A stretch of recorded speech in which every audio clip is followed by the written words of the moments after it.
Success चाहते हो तो एक चीज अपनी लाइफ में जरूर अपनाओ, वो है ग्रोथ माइंडसेट। ग्रोथ माइंडसेट का मतलब ये होता है कि मुझे अभी नहीं आता है, इसका मतलब ये बिल्कुल नहीं है कि मैं सीख नहीं सकता और आगे बढ़ नहीं सकता। मैं सीख सकता हूँ, रेगुलर प्रैक्टिस से अपनी स्किल्स को पॉलिश कर सकता हूँ और आगे बढ़ सकता हूँ। यही होता है ग्रोथ माइंडसेट। यानी ऐसी सोच जो ये कहती है कि आप प्रैक्टिस से अपनी स्किल्स, इंटेलिजेंस और टैलेंट को और बेहतर बना सकते हैं, वही होता है ग्रोथ माइंडसेट।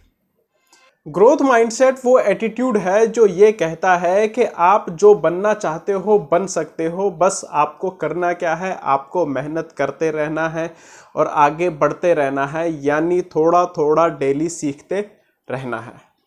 ग्रोथ माइंडसेट सुनने में तो आसान लगता है लेकिन अपनाने में बहुत मुश्किल है, लेकिन इसका मतलब ये भी नहीं है कि वो नामुमकिन है। अगर हम सही स्ट्रेटजी से काम करें तो ग्रोथ माइंडसेट को हम हमेशा अपनी ज़िंदगी में बनाए रख सकते हैं।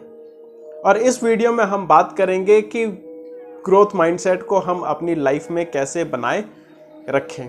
ग्रोथ माइंडसेट की सबसे बड़ी परीक्षा तब होती है जब हम किसी काम में बुरी तरह से फेल हो जाते हैं, क्योंकि हारने के बाद ही तो असली लड़ाई शुरू होती है और यह सवाल उठता है कि आगे बढ़े या पीछे, अब क्या करें।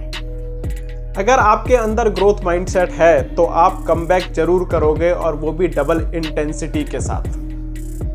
ग्रोथ माइंडसेट का मतलब ये है कि अगर हम फेल हो गए तो इसका मतलब ये नहीं कि हमारी ज़िंदगी रुक गई है, इसका मतलब ये है कि ये तरीका काम नहीं आया, अब हमें सफलता के लिए कोई दूसरा रास्ता ढूंढना पड़ेगा।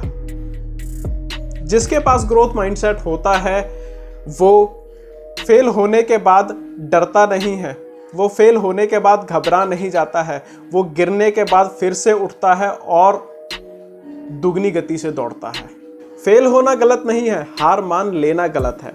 इसीलिए हमें इस कोट को बहुत ज़्यादा फॉलो करना चाहिए कि सोच बदलो, आपकी ज़िंदगी बदल जाएगी।